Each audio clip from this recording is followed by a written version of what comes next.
Student funny answer की इस पहली लॉन्ग वीडियो में तुम्हारा स्वागत है। तो देखो भाइयों, पहले के समय में जब किसी बच्चे को किसी क्वेश्चन का आंसर नहीं आता था तब वो उस क्वेश्चन को खाली ही छोड़ देता था। लेकिन आजकल के बच्चे इतने बड़े बैक बेंचर हो गए हैं कि वो किसी भी क्वेश्चन को खाली नहीं छोड़ते, बल्कि उसमें लिखते हैं फनी आंसर। जैसे कि आदि मानव की जिंदगी कैसी होती थी, आंसर एकदम मस्त। तो शुरुआत करते हैं एक ऐसे बच्चे से जिसने गांधी जी की ही बचा डाली। बिकॉज जब इससे पूछा गया बापू का पूरा नाम क्या था, वह जेल क्यों गए थे, तो इसने आजादी वाले बापू की जगह आसाराम बापू के बारे में लिख दिया कि बापू का पूरा नाम आसाराम बापू था, वो कार के जुर्म में जेल गए थे। और तो और टीचर ने इसे फुल मार्क्स भी दे दिए। भाई अगर इस टाइम पर गांधी जी जिंदा होते ना तो इस बच्चे और टीचर को एक ही बात बोलते, तुम दोनों की मांगी। और अगर ऐसे ही बच्चों से पूछ लिया जाए कि अमेरिका का प्रेसिडेंट कौन है तो बताइए क्या लिखेंगे, भूपेंद्र जोगी। मतलब ये बच्चे सोचते हैं कि टीचर तो लुल्लू है, उन्हें क्या ही पता चलेगा। लेकिन रिजल्ट आने के बाद पता है ये बच्चे क्या करेंगे। लो ले लो।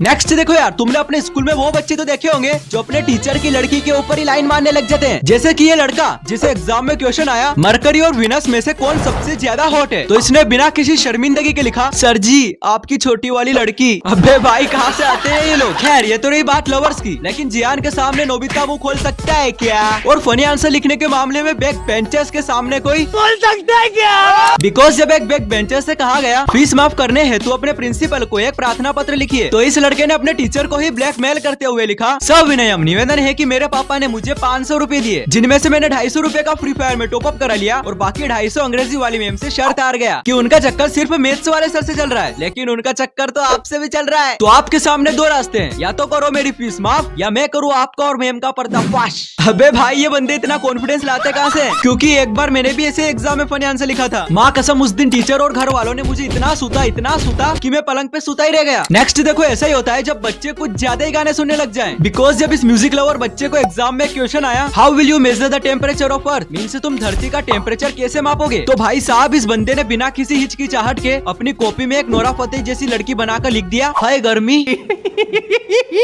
और जब ऐसे ही एक बच्चे से पूछा suggest one case of deforestation, means पेड़ों के कम होने का एक कारण बताइए, तो इसने बड़े स्वैग से लिखा दिस पेपर। मतलब बच्चा भी लाइक एग्जाम पेपर बनाना बंद कर दो, पेड़ अपने आप ही बच जाएंगे। और यारो तुमने ये कहावत तो सुनी होगी smart work is better than hard work, जिसका परफेक्ट एग्जांपल है स्मार्ट बच्चा जिसे एग्जाम में 5 मार्क्स का एक क्वेश्चन आया what is blood and it's type, answer blood is a liquid. और ज्यादा जानकारी के लिए www.sciencebiology.com पे जाए।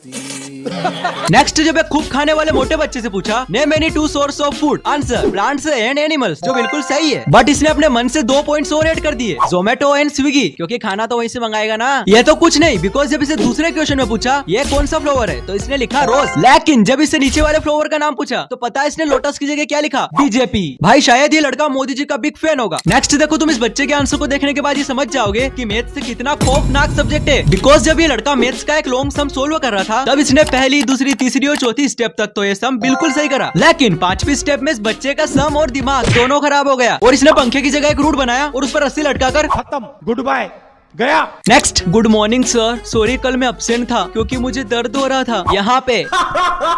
क्या जोक मारा भाई। और देखो भाइयों, तुम्हारे साथ कभी ना कभी स्कूल में ऐसा हुआ होगा कि टीचर ने बोर्ड पे कुछ लिखा और बोल दिया जल्दी जल्दी नोट करो वरना मैं 2 मिनट में बोर्ड रफ करने वाली हूँ। तो इस बच्चे ने ऐसे ही अपनी मैम की बात को कुछ ज्यादा ही सीरियसली ले लिया और इतना जल्दी लिखा कि आंसर के साथ साथ अपनी मैम को भी कॉपी में बना दिया। ये देखने के बाद नासा वाले इस बच्चे को बरमुंडा ट्राइंगल अवार्ड देने के लिए ढूंढ रहे हैं। नेक्स्ट क्वेश्चन, भाग्यशाली का मतलब क्या होता है, आंसर जिसके भाग्य में हो साली वो है भाग्यशाली। मतलब लॉजिक देख रहे हो, लॉजिक। और जब एक ऐसे लॉजिकल बच्चे से पूछा सच्चा मित्र किसे कहते हैं, तो इसने अपने दिल की गहराइयों से लिखा सच्चा मित्र वो होता है जो आपकी गालियां सुनता है और आपकी सेटिंग कराने में आपकी सहायता करता है, वो आपकी क्रश को भाभी भाभी बोलता है, जो आपके घर वालों की नजरों में गिरा रहता है। कुल मिलाकर सच्चा मित्र बेटे समान होता है। भाई लगता है इसने टीचर को भी इमोशनल कर दिया, तभी तो इसे 10 ऑफ टॉप 10 मार्क्स मिले। नेक्स्ट और फाइनली जिसका तुम सबको बेसब्री से इंतजार था, इतिहास के टॉप 3 सबसे ज्यादा फनी आंसर, जिसमें से नंबर 3 पे है ये बच्चा जिससे पूछा गया प्रदूषण से कैसे बचा जा सकता है, उसके कारण लिखिए। उत्तर गाड़ियों से निकलने वाला गंदा धुआं और फैक्ट्रियों से निकलने वाला गंदा पानी और प्रदूषित हवा कम हो तभी प्रदूषण से बचा जा सकता है। लेकिन अब तुम कहोगे कि सुमित इसमें क्या ही फनी है, बच्चे ने बिल्कुल सही तो लिखा है। तो चलो इसे थोड़ा आगे पढ़ के देखते हैं। बहुत प्यार करते हैं तुमको सनम, चाहे ले लो खुदा की कसम, हर घड़ी आरज़ू है तुम्हारी। अरे भाई मतलब बच्चा भी क्या पता अंग्रेजी वाली मैम चेक कर रही हो कॉपी। और नंबर 2 पे है क्रिएटिव बच्चा जिसे एग्जाम में क्वेश्चन आए रवि रिवर कौन से स्टेट में बहती है? आंसर लिक्विड स्टेट में। डाइवोर्स होने का मेन कारण क्या है? शादी। हम एग्जाम क्यों देते हैं? फेल होने के लिए। भाई इसके सेवेज रिप्लाई देखकर टीचर ने इसे A+ फॉर क्रिएटिविटी भी दे दी है, मतलब। और फाइनली नंबर 1 पे पेश है तुम्हारे सामने एक ऐसा लड़का जिसके कारनामे के लिए उसे नोबेल पुरस्कार भी दिया जाए तो वो भी कम है। तो देखो, हम सबको पता है कि बोर्ड में कॉपी चेक करने वाले टीचर को एक कॉपी चेक करने के सिर्फ 20 से 30 रुपए मिलते हैं। तो इसी बात को ध्यान में रखते हुए हमारा पप्पू द बैक बेंचर ने अपनी एग्जाम कॉपी के लास्ट पेज पे 500 का नोट चिपका दिया।